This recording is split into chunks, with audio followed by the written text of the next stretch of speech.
While sorting through my late husband's belongings, I found an envelope with an address, open only after my death, without the children.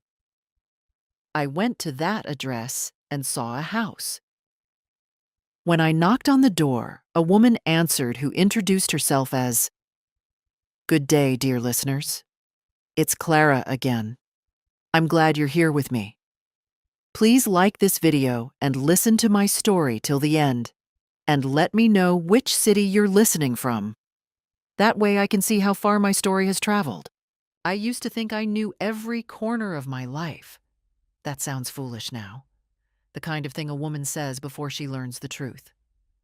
But back then, sitting in the kitchen of our house in Davenport, Iowa, watching the morning light come through the yellow curtains I had sewn myself 31 years ago, I genuinely believed I understood the shape of my existence. I knew which drawer the batteries lived in. I knew that Ronald took his coffee with 1 sugar and a splash of cream, that he snored on his back and slept quietly on his side, that he hummed old Hank Williams songs while he raked leaves in October. I knew the sound of his car pulling into the driveway, that particular low rumble, and I knew without looking up from whatever I was doing that it was him and not someone else. We had raised 2 children in that house. Thomas, who now lived in Portland with his wife and twin girls, and Karen, settled in Nashville, building a career in hospital administration. We had grandchildren who called on Sundays and visited at Christmas. We had a life that was, if not spectacular, then solid, real. The kind of life that doesn't photograph well, but feels like something when you're standing inside it. Ronald retired from his position as a civil engineer at 58 and took up woodworking in the garage. He built birdhouses, bookshelves, a rocking chair that sat on the porch for years. He was quiet by nature, not cold, just contained. He said what he meant and rarely more. I loved him for that, or I loved what I thought that was. The first signs, I realize now, had been there for years. I simply hadn't looked at them directly. There were the phone calls he took in the garage. Not every day, but often enough, maybe once every 2 weeks. He would step away from dinner or from the television and walk out through the back door with his cell phone pressed to his ear. When I asked once who it was, he said it was a former colleague dealing with a difficult situation. I believed him. Why wouldn't I? We had been married for 34 years. A person builds trust like a house, one ordinary day at a time, and by the time we were in our 60s, ours felt immovable. There was the credit card statement I found in March of 2019, the one with a charge from a florist in Columbus, Ohio. We had not been to Columbus. I hadn't received flowers. I held the paper and looked at the number, $47. And then I set it down and made lunch. I told myself there was an explanation. There always is, isn't there? And if you love someone, you choose the explanation that lets you go on loving them. There were the 2 days in November when he told me he was visiting an old Army buddy in Cincinnati. He came back quieter than usual and went straight to the garage. I noticed, but I did not ask. That is the honest truth of it. I noticed, and I did not ask, because some part of me already understood that asking might cost me more than I was willing to pay. Ronald was diagnosed with pancreatic cancer in the spring of 2021. It moved fast, the way that particular disease does. By autumn, he was in home hospice, and by November, he was gone. I held his hand at the end. He looked at me with those pale blue eyes, and I thought I saw something there. Not just love, but something strained, like a man carrying weight he couldn't set down. I didn't understand what it meant until 8 months later, when I was finally ready to go through his desk. The house had been quiet for most of that time. Thomas and Karen had come for the funeral and stayed a week, and then life had pulled them back to their own corners of the country. I had learned, slowly, how to move through the rooms alone, how to make coffee for one, how to sleep in the center of the bed. It was a Tuesday in July when I sat down at Ronald's old oak desk and began going through the drawers. There were the usual things: warranties for appliances we no longer owned, a folder of tax returns going back to 1987, a collection of golf pencils. In the bottom right drawer, beneath a folded road atlas, I found a white business envelope. On the front, in Ronald's careful handwriting, were 2 lines: "Open only after my death." Not with the children. I sat very still for a long moment. Outside, a lawnmower was running somewhere down the street. A perfectly ordinary Tuesday sound. Then I opened the envelope. Inside was a single index card with a name and an address in Columbus, Ohio. No explanation, no letter. Just the name, Diana Cole, 412 West Haven Drive. And beneath it, in smaller letters, "You deserve to know." I set the card on the desk and pressed both hands flat against the wood to stop them from shaking. You deserve to know. What does a man mean, I thought, when he leaves those words behind? I did not sleep that night. I sat in the kitchen until 2 in the morning with a cup of tea that went cold. The index card on the table in front of me like something living. Diana Cole, 412 West Haven Drive, Columbus, Ohio. A name I had never heard. An address 3 hours from my front door. I tried to be rational about it. Ronald was gone. Whatever this was, whatever this had been, it couldn't hurt him now. The only person it could hurt was me. And I was 68 years old, a grandmother twice over. And I had survived the death of a husband. Surely, I told myself, I could survive this too. But the mind doesn't follow instructions like that, does it? By 3 in the morning, I had done the arithmetic that no wife wants to do. The florist charge in Columbus, March 2019.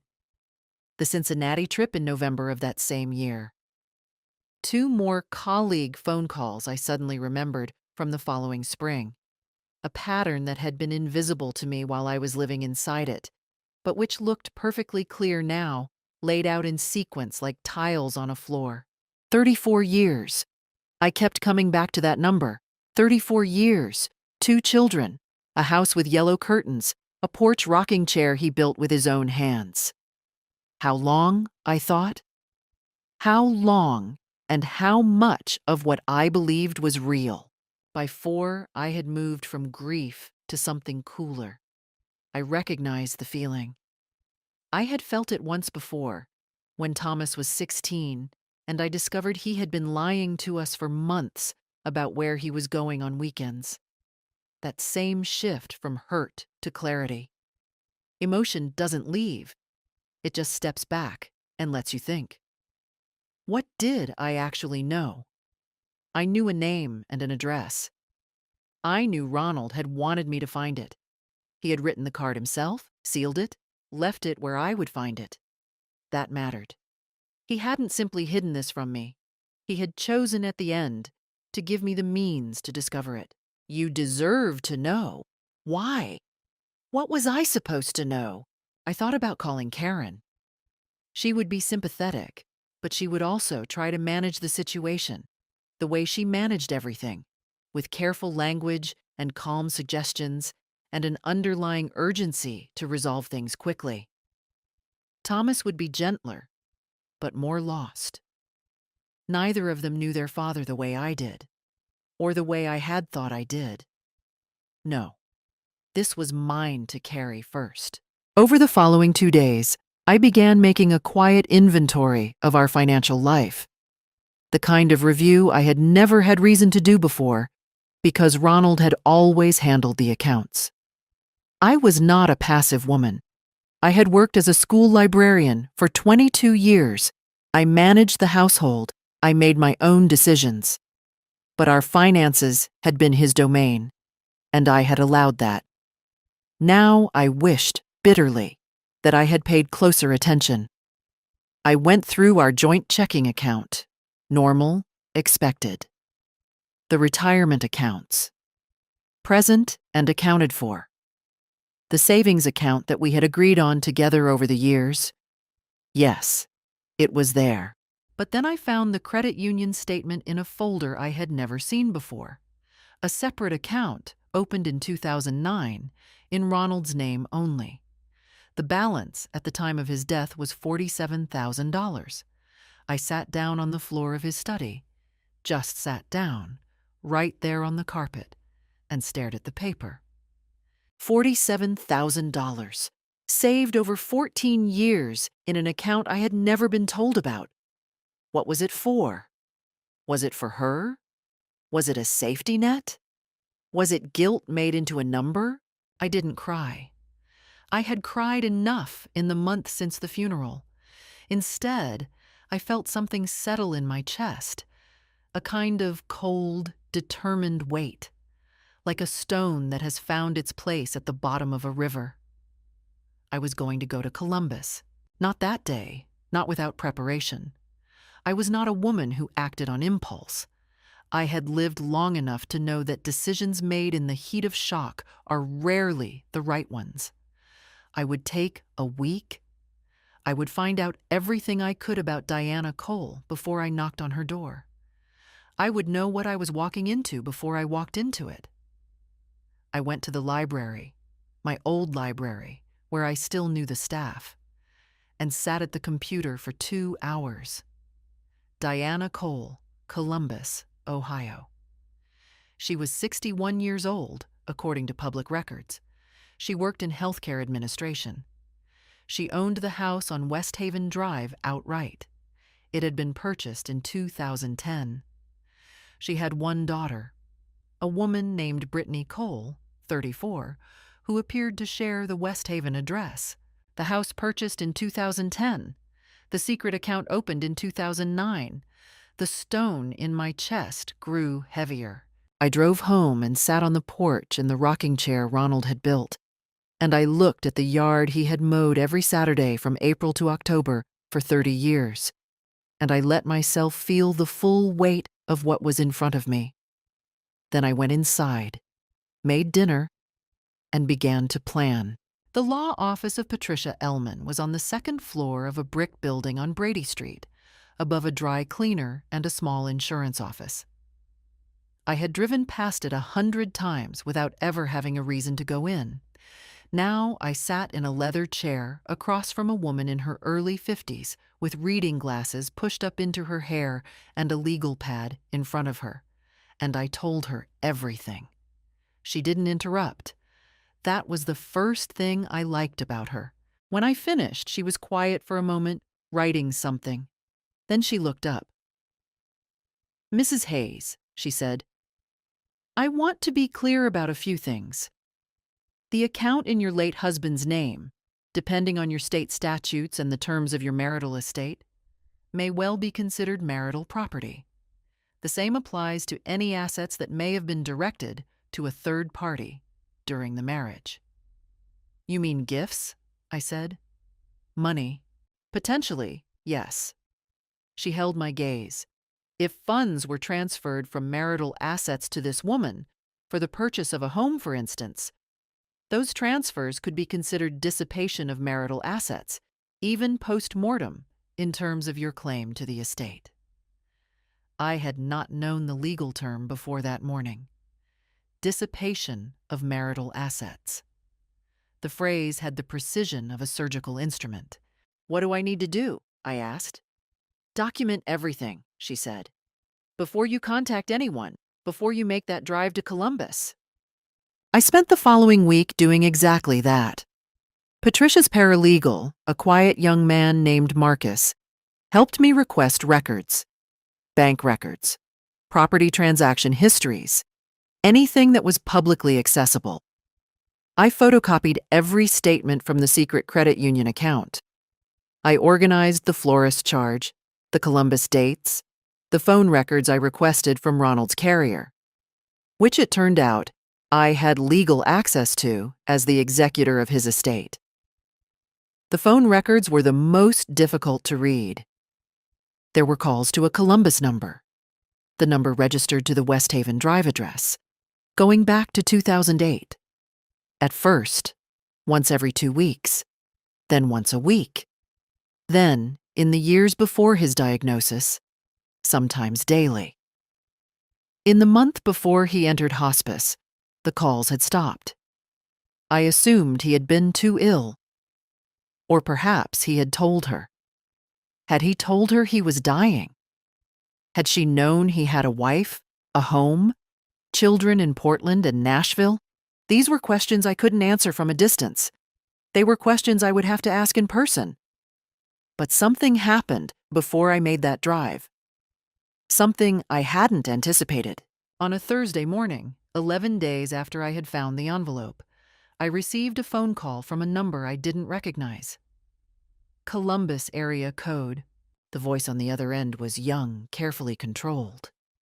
"Is this Marjorie Hayes?" "It is," I said. A pause. "My name is Brittany Cole. I think you've been asking questions about my mother." I was standing in my kitchen. I pressed my hand against the counter. "I have been gathering information, yes," I said. "That is my right. I just want to understand what you're planning." Her voice was steady, but underneath it was something else. Was it nervousness? Preparation? "My mother is a private person. She's already grieving." That word landed like something thrown. "Grieving?" "Yes," I said after a moment. "So am I."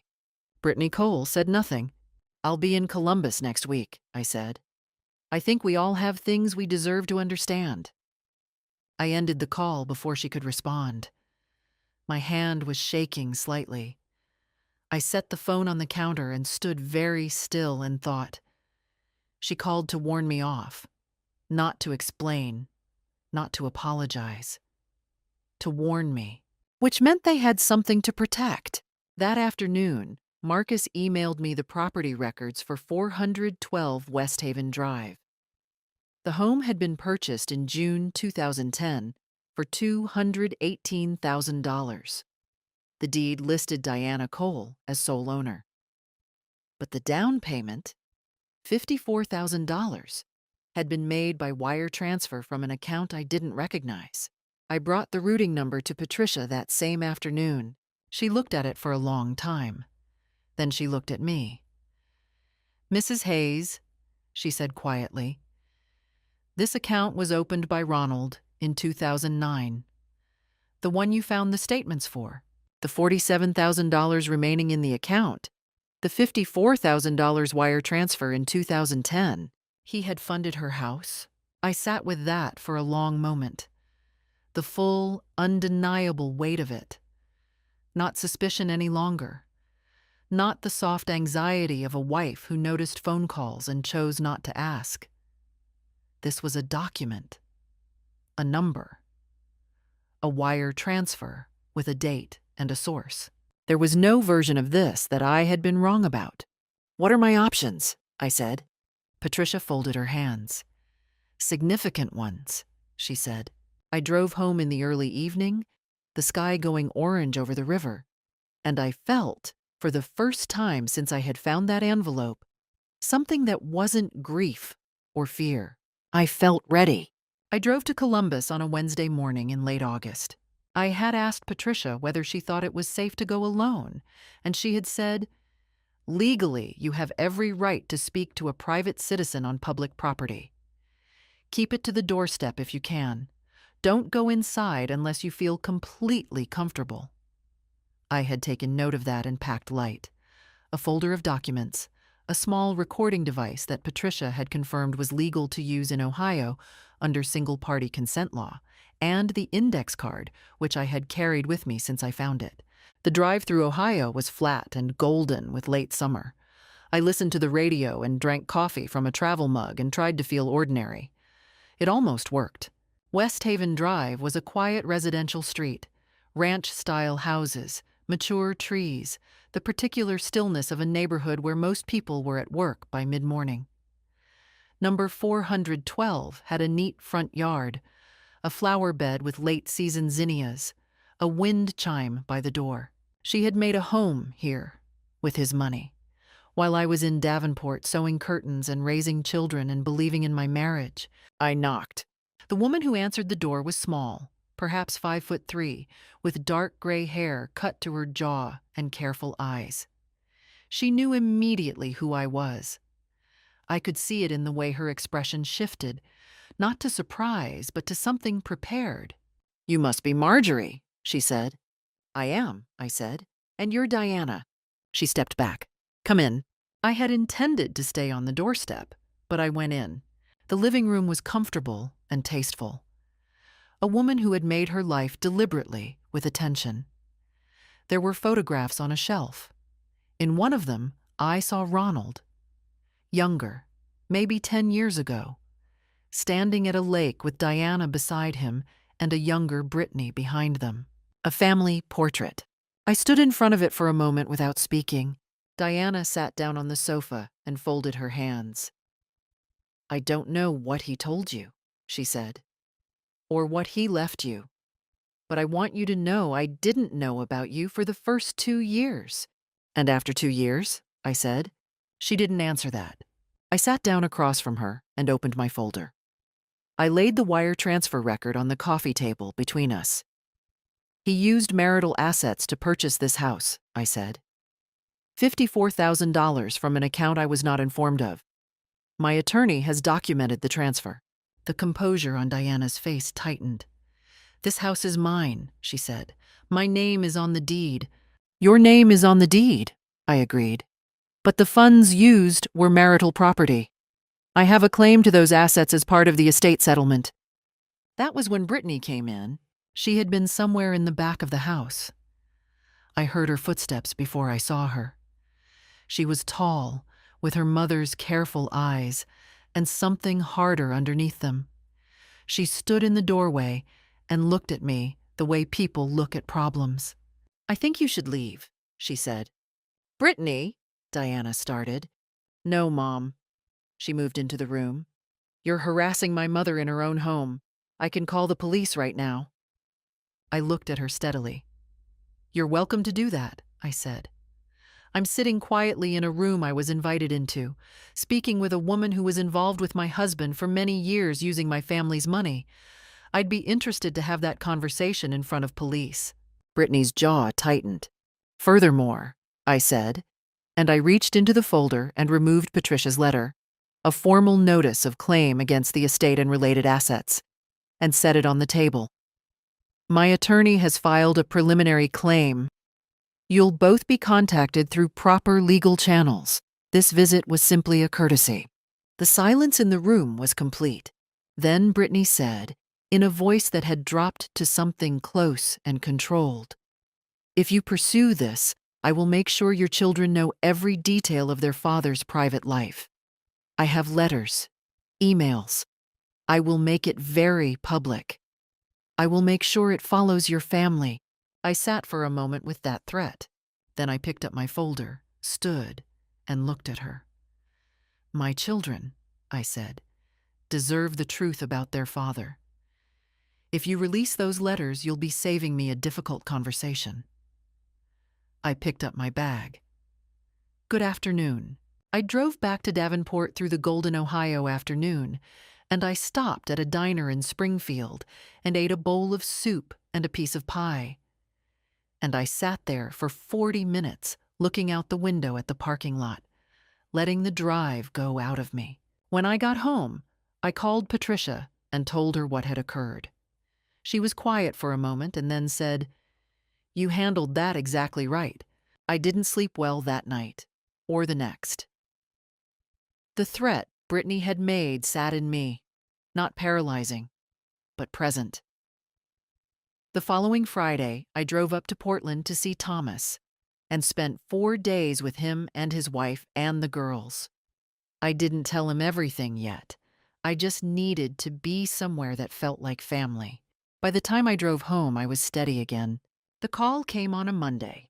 I had been in the garden, the one along the back fence where I grow tomatoes every year and zinnias because they ask for almost nothing. My phone was in my pocket, a habit I had developed since the Columbus visit, not wanting to miss anything that mattered. It was Diana.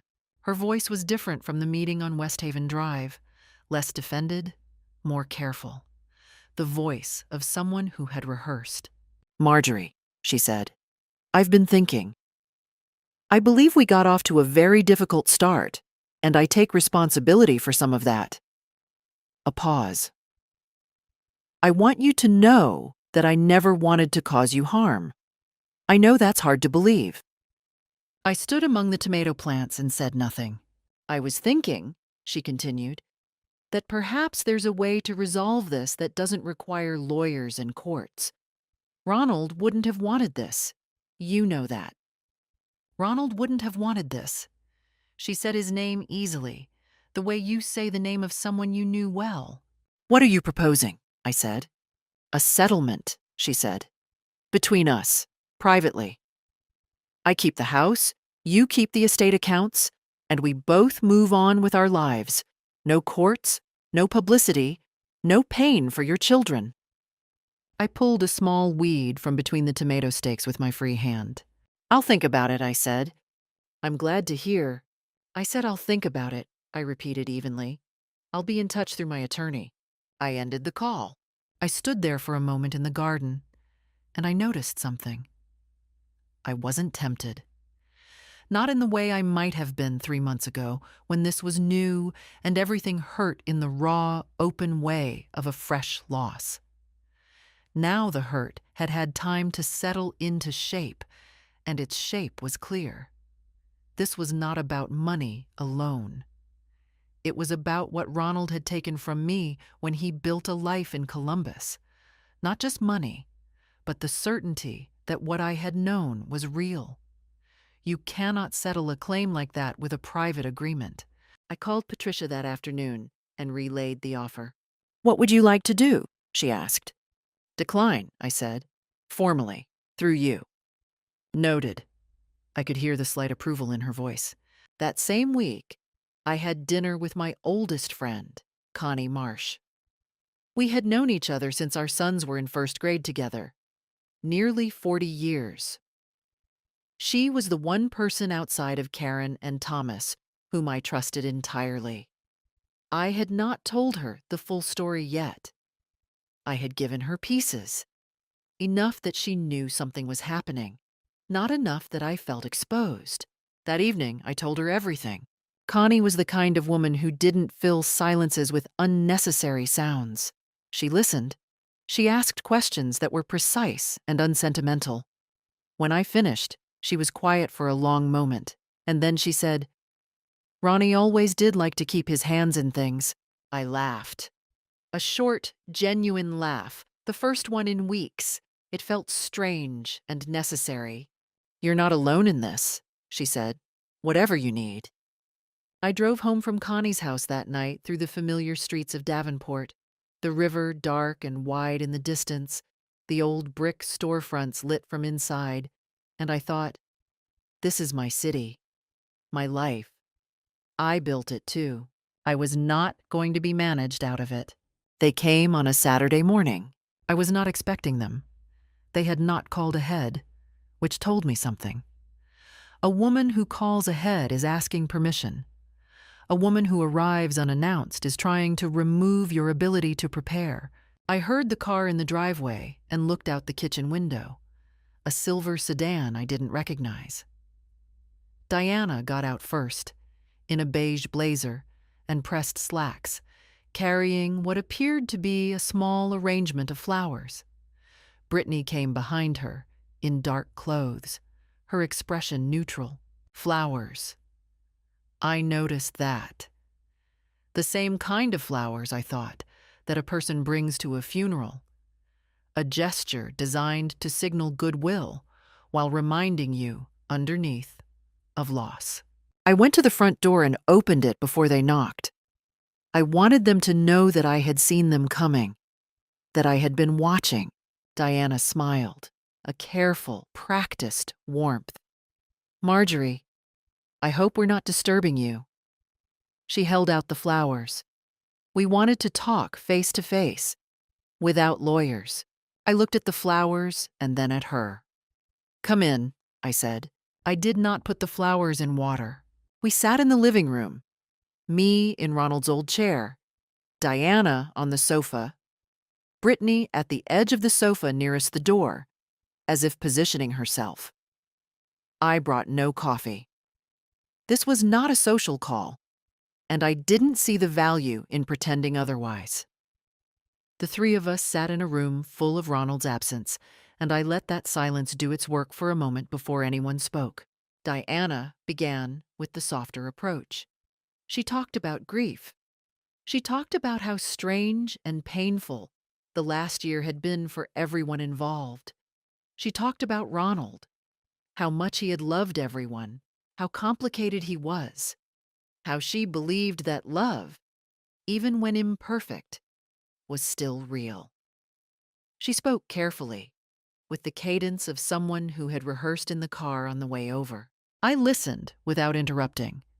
I had learned in 50 years of dealing with people, students, parents, colleagues, my own children, that the most useful thing you can do when someone is performing for you is to let the performance finish. Then she shifted. Subtle at first, the way a conversation tilts when someone decides they've been patient long enough. Marjorie, I think we both know that going through the courts is going to be painful for everyone involved. Your grandchildren will hear about this. The community you've lived in for 30 years will hear about it. Is that really what you want at this stage of your life? At this stage of your life. The phrase was chosen with precision. I was supposed to hear, "You're too old and too tired for this fight. Take the quiet exit." I'm 68, I said, not incapacitated. She held her smile. Of course not. I only mean... Brittany, I said, turning to look at her directly. Did you have something you wanted to add? Brittany had been sitting silently, watching her mother work. Something flickered in her expression. Surprise, perhaps, that I had named her before she was ready. She leaned forward. My mother gave 30 years of her life to a man who never had the courage to make a real decision. She built a life. She deserves stability. I gave 34 years to the same man, I said. I was his wife. A legal title, Brittany said. An accurate one, I replied.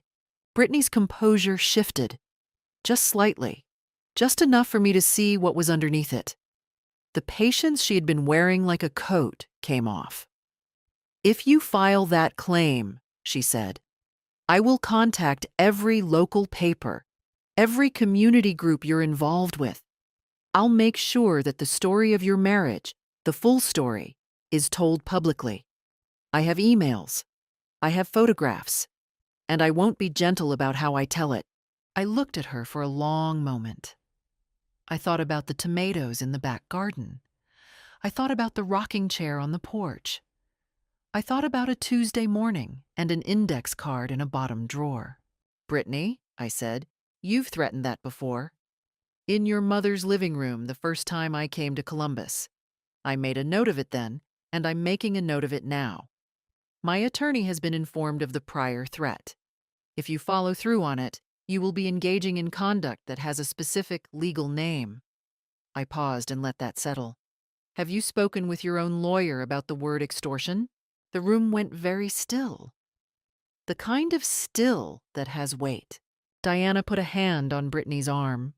A quick, pressing gesture. Brittany sat back. Her jaw was tight, her eyes sharp, but she said nothing more. I think, Diana said quietly, and her voice had lost its rehearsed warmth entirely now, that this visit was a mistake. I don't think it was a mistake, I said. I think it was necessary. Now you understand clearly that I am not going to change my position. And I understand that you are not willing to engage in good faith. That's useful information for everyone in this room. They left 7 minutes later. I stood in the doorway, and watched the silver sedan back out of the driveway, Brittany driving too fast, the tires cutting sharply on the turn. I went inside and stood in the kitchen for a while, with my hands flat on the counter. I won't claim I felt nothing. My pulse was elevated, and there was a low, persistent hum of something in my chest that could only be called fear. Not the sharp fear of an immediate threat, but the slower kind. What if they do it? What will the grandchildren one day understand about their grandfather? What will 30 years of neighbors think when they read a headline? But underneath that fear was something more durable. The cold, settled weight I had first felt in Patricia's office. And now, reinforced by everything that had happened in this room, a resolve that had less to do with winning and more to do with something I could only call self-respect. I was right. They were wrong. They had come here hoping to find a woman who could be frightened or flattered or worn down by proximity. They had found something else. I called Connie that evening and told her what had happened. "Good," she said simply. No elaboration, no softening, just good. And in her voice, it meant everything it needed to mean. I made tea and sat at the kitchen table and worked through the next steps, one by one, in the deliberate way I had been doing things since July. Methodical, clear-eyed, unhurried. The mediation was scheduled for October in a neutral conference room at a law office in Columbus. Patricia had advised mediation before any court filing, as it was faster and, if successful, would save everyone considerable cost. What she did not say, but what I understood, was that mediation had another purpose. It put Diana and Brittany in a room with the documents. I arrived 15 minutes early. I wore a dark blue dress that Karen had given me for my birthday 2 years ago, and I brought my folder, now thick with documentation, and a yellow legal pad on which I had written in my own hand a timeline of every financial transaction we had traced. Diana arrived with a lawyer I didn't recognize. A young man in a new suit who looked slightly underprepared. Brittany sat beside her mother in a charcoal blazer, her arms crossed. Patricia sat beside me, unhurried. The mediator, a retired judge named Howard Greer in his early 70s, asked each side to present their position. Diana's lawyer spoke first. He argued that the assets in question had been gifted freely by Ronald, that Diana had no knowledge of any claim against those assets, and that as Ronald was deceased, the question of intent was unprovable. Patricia waited. Then she laid out our documents in sequence, precisely and without drama. The credit union account, opened 2009. The wire transfer to the West Haven property, June 2010. The phone records showing 14 years of regular contact. A second discovery. One that Marcus had found in the final week. A life insurance policy, mid-tier, that Ronald had taken out in 2012, naming Diana Cole as a secondary beneficiary. That last item landed visibly. Brittany sat up. Diana's lawyer touched his pen to his pad and wrote something without speaking. Judge Greer looked at the documents for a long time. "Mrs. Hayes," he said, "you've been very thorough." "I had time," I said. Across the table, I watched Diana. She was looking at the insurance document, and in her face, I saw something I hadn't seen before. Not the careful preparation of the West Haven doorstep, not the practiced warmth of the Saturday morning visit. I saw exhaustion. A woman who had held a complicated thing together for a very long time and was now watching the structure of it become visible in a conference room under fluorescent lights. I found, unexpectedly, that I felt something for her that wasn't quite pity and wasn't quite understanding. It was closer to recognition. She had loved him too, or something she had called love. She had made a life around a man who had never fully committed to it. In that, we were not entirely unalike. Brittany did not have her mother's weariness. Halfway through the session, when Patricia laid out the secondary beneficiary finding, she interrupted the mediator. "This is a selective presentation," she said. "My mother was part of his life for 30 years. You can't reduce that to a wire transfer." "Ms. Cole," Judge Greer said calmly, "you'll have the opportunity to respond. She's trying to erase my mother's entire—" "Brittany." Diana's voice was flat. Brittany stopped. Diana looked at me from across the table. Whatever she was about to say, she thought about it for a moment first. Then, "What do you want, Marjorie?" It was the first time she had asked me that directly. No strategy, no preparation. I looked at her steadily. "What I want," I said, "cannot be given back. My husband can't return. 34 years of a marriage I believed in can't be made unambiguous. I know that." I paused.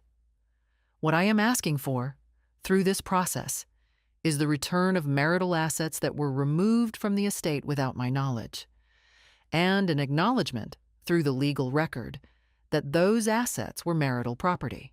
"And the life insurance?" her lawyer asked. "The secondary beneficiary clause can remain with conditions agreed upon in mediation," Patricia said. "We're not here to destroy. We're here to restore what is accurate." Diana's lawyer called a short recess. During the break, I stood by the window and looked out at the Columbus skyline. Gray and ordinary, like any Midwestern city on an October morning. I thought about Ronald. I thought about the index card he had left in the bottom drawer, under the road atlas. You deserve to know. He had known at the end that this was wrong, that I deserved the truth. That had to count for something, didn't it? I didn't know what to do with it. The tenderness and the betrayal wound together like two plants growing through the same fence. When the session resumed, Diana's lawyer presented a revised position. His client was prepared to acknowledge the source of the down payment and return 60% of its equivalent value from her own assets. Now that the house had appreciated considerably, she was not prepared to contest the estate insurance conditions. Patricia looked at me. 75%, I said, and I want it in the agreement. 3 hours later, we had one. I walked out of that building in the October air and stood on the pavement for a moment, my folder under my arm, the city moving around me. I had gone in as a widow with a question. I was leaving with an answer, a settlement, and the legal record I had asked for. "You deserve to know," Ronald had written. Yes, I did. The settlement was signed 2 weeks after the mediation, in Patricia's office on Brady Street, on a gray November morning, with rain against the windows. Diana Cole agreed to pay Marjorie Hayes the sum of $38,250, 75% of the original wire transfer amount, calculated at the 2010 value, to be disbursed within 90 days. The agreement documented, in formal legal language that admitted no softening, that the funds used for the purchase of 412 West Haven Drive in June 2010 had originated from a marital asset account belonging to the estate of Ronald Hayes. That documentation was filed as part of the public record of the estate proceeding. It was not a private arrangement. It was not a handshake. It was a document with a case number, and it would remain exactly that. The life insurance clause was amended. The secondary beneficiary designation was voided, and in its place, Diana Cole received a one-time payment of $8,000 from the estate, considerably less than the original policy value, but an amount her lawyer had apparently advised her to accept. To contest it further, I was told through Patricia, would have cost more than it could possibly return. Diana had signed without further comment. Brittany had pushed back, right to the end, with the consistency I had come to expect from her. In the final exchange of documents, she had sent a message through her mother's attorney suggesting that Marjorie reconsider the insurance amendment, that it would create unnecessary hardship, and that a more compassionate resolution might be possible if both parties were willing to revisit the framework. Patricia responded in 2 sentences. The terms had been agreed upon in mediation by all parties, and any further communication outside of formal legal channels would be addressed accordingly. There was no further communication. I told Thomas first. I drove to Portland on a Sunday in late October, the week before the agreement was finalized, while the particulars were still moving through the paperwork. Thomas's wife took the girls to the park. They went cheerfully, in their small red coats, entirely unaware of the weight in the kitchen they were leaving behind. Thomas sat across from me at his own table, and I told him everything from the beginning. The envelope, the index card, the credit union account, Diana Cole, and the house in Columbus, the mediation, what was coming. He cried. I had expected that. Thomas had always felt things quickly and completely, the way certain people do, which I had loved in him since he was small. Then he was angry, and I let him be angry, and when it had moved through him, he looked at me with red eyes and said, "Mom, I'm so sorry you carried this alone for so long." I wasn't alone, I told him, not by the end. Patricia was there, Connie was there, and I was there, which turned out to be enough. He reached across the table and put his hand over mine and didn't say anything else for a while. We sat like that in his kitchen, with the rain starting outside and the girls' voices carrying faintly from somewhere down the street, and it was one of the most honest moments I can remember sharing with my son. Karen was harder. She arrived at my house in Davenport the following weekend, and I told her the same story, and she listened with the focused attention she brings to everything. Taking notes, I noticed, on her phone, which was very Karen. When I finished, she was quiet for exactly 30 seconds, which I counted, and then she said, "What hasn't been done yet? What else can be pursued?" I told her that nothing else needed pursuing, that the agreement covered what needed to be covered, that the legal record existed and was permanent and was enough. She disagreed initially in the way she disagrees with things. Not loudly, but persistently, circling back to the same point from slightly different angles. She mentioned media. She mentioned a civil claim for emotional damages. She mentioned the possibility of a public statement. I let her finish. Then I said, "Karen, I went in for the truth and the record. I got both. The goal was never to destroy anyone. The goal was to be accurate." She looked at me for a long moment. "You're more generous than they deserve," she said. "Maybe," I said. "Or maybe I just know what I actually wanted." She accepted it eventually, through several phone calls over the following weeks, and by the time the agreement was signed, she had redirected her energy into something characteristically practical. She had quietly researched estate planning resources and sent me a very thorough email about updating my own documents, which I read and appreciated and mostly followed. There was one final matter that I had been thinking about since the summer. Connie had asked me, some weeks after the mediation, whether I had decided what to do with Ronald's desk. It was still in the study, exactly where it had always been. The oak surface where he had sat for 30 years, doing his taxes, writing his letters, building, apparently, the architecture of a second life. It was a good desk. Solid joinery, deep drawers, the kind of piece that would outlast everyone in the story. I thought about it for several days. Then I called a carpenter who had been recommended by the woodworking club Ronald had belonged to, a quiet man named Gary, who came over on a Thursday morning and looked at the desk with the respectful attention of someone who understands furniture. I explained what I wanted: the same piece, refinished. New stain, lighter, closer to honey than the dark walnut it had been. New hardware on the drawers.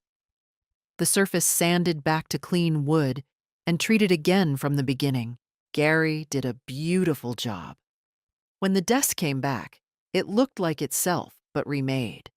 The same structure, the same careful joints that Ronald had always admired, but the surface clean and bright in a way it hadn't been before. I moved it from the study into the living room, beneath the window that looks out onto the front yard. I put my books on it, and the photograph of the children at Christmas 3 years ago, and the small green lamp I had always liked, but which had lived, until now, in a corner of the bedroom where it wasn't fully used. It was my desk now.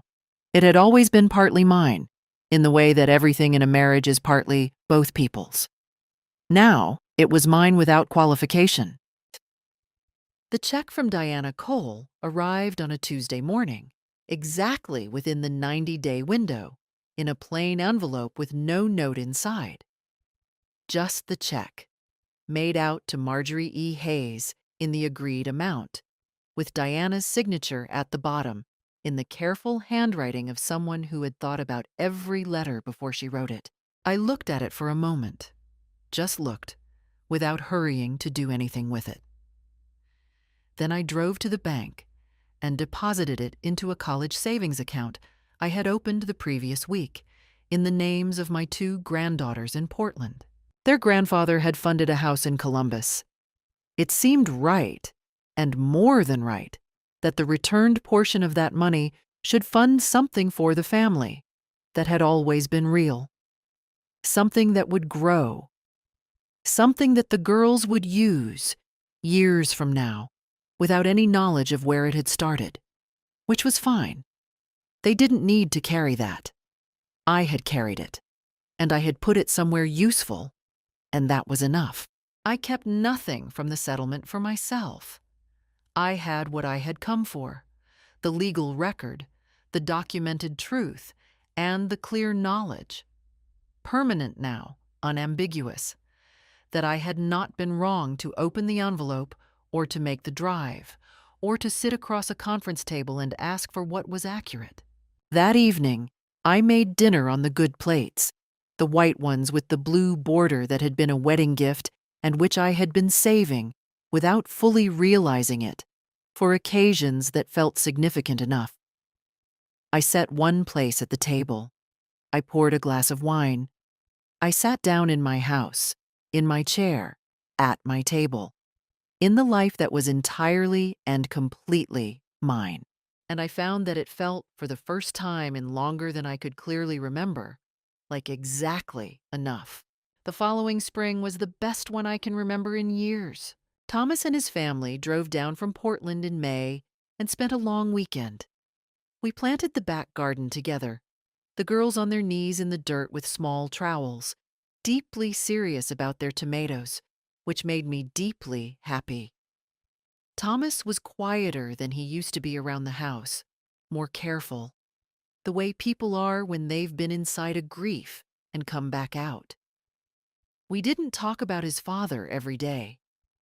Some days we talked about baseball, or the drive down, or whether heirloom tomatoes were really worth the extra effort. We talked like people who were choosing to be ordinary together, which is its own kind of love. Karen came in June with her husband. She had, as I suspected she would, processed the past year through action. She had quietly researched grief counseling resources, found a few, left the information on the kitchen counter without making it a directive. It was the kindest possible version of herself. I made an appointment. It turned out to be useful. I began going to a book group at the library, my old library, now with new chairs and a paint color on the walls I would have chosen differently, but still mine in all the ways that mattered. 6 women, meeting monthly, working their way through a list that ranged from reliable to genuinely surprising. I found that I had opinions again. That sounds small. It isn't. I took a trip in August. I had not traveled alone since before I was married. The idea of it had always been abstract. Something other people did, more adventurous people, people without obligations. But Karen had said something to me in June that stayed with me. You've been taking care of everyone else your whole life, Mom. Where do you want to go? I went to Savannah, Georgia. I spent 5 days walking the squares, eating shrimp and grits, sitting on the porch of a small inn in the evenings, and watching the light go long and gold over the Spanish moss. I spoke to strangers in the comfortable way you can when you're visiting a place and have no particular image to maintain. I came home with sand in my shoes and a photograph of a heron I had taken from a dock, which is now in a small frame on my desk. My desk. I still liked saying that. The following months brought their own ordinary blessings. The granddaughters on the phone on Sunday evenings, a kitchen renovation I'd been putting off for 12 years, Connie's company on Friday evenings, a Scrabble habit I'd developed with a neighbor named Ruth, who was 81 and had a vocabulary that consistently humbled me. I thought about Ronald. Less, as time passed, and differently. Not with the clench of betrayal I had felt in those early weeks. Not with the numb grief of the hospice months. More like you think about a landscape you've moved away from. It shaped you. It was real. But you are not standing in it anymore. He had been human in the fullest and most difficult sense of the word. He had failed at something essential. He had also, at the end, tried to give me the truth. I had not decided what to call that. I suspected I didn't need to. As for Diana and Brittany, I learned things secondhand, the way you learn things when the world is smaller than it seems. Diana had paid the settlement from savings she had held separately from the house. The disbursement had been manageable in the short term, but it had required her to postpone plans she'd had for the house. A renovation, I was told, by a Columbus attorney Patricia knew. She continued working in healthcare administration. She was, by most accounts, simply a woman living her life in the house she had been given, adjusting to a smaller version of the future she'd expected. Brittany had more difficulty. Her confrontational approach during the legal process had apparently extended to other areas of her life. She had been working in property management in Columbus. I was told, some months later, that she had been let go following a dispute with a client. I didn't ask for details. I didn't feel satisfaction exactly. Something more neutral, more like the recognition that a person who leads with threats is rarely building a stable foundation. She had, in the end, threatened me with 3 things: her mother's privacy, my family's pain, and public exposure. None of them had stopped me. All of them had revealed her character to everyone in that conference room who needed to see it. I had never wished her harm. I still didn't. But I noticed, with a quiet and clear-eyed satisfaction, that the world had declined to reward her for it. I found an envelope at the bottom of a drawer, and it changed everything I thought I knew. What I learned: the truth, however late, is never the wrong choice. Silence protects the wrong people. A woman who knows her own worth is very difficult to frighten. If you had been in my place, would you have opened that envelope? Would you have made that drive? I think you would. I think most of us, given the chance to finally know, will take it. If this story reached you, leave a comment below. Subscribe for more. Thank you for listening.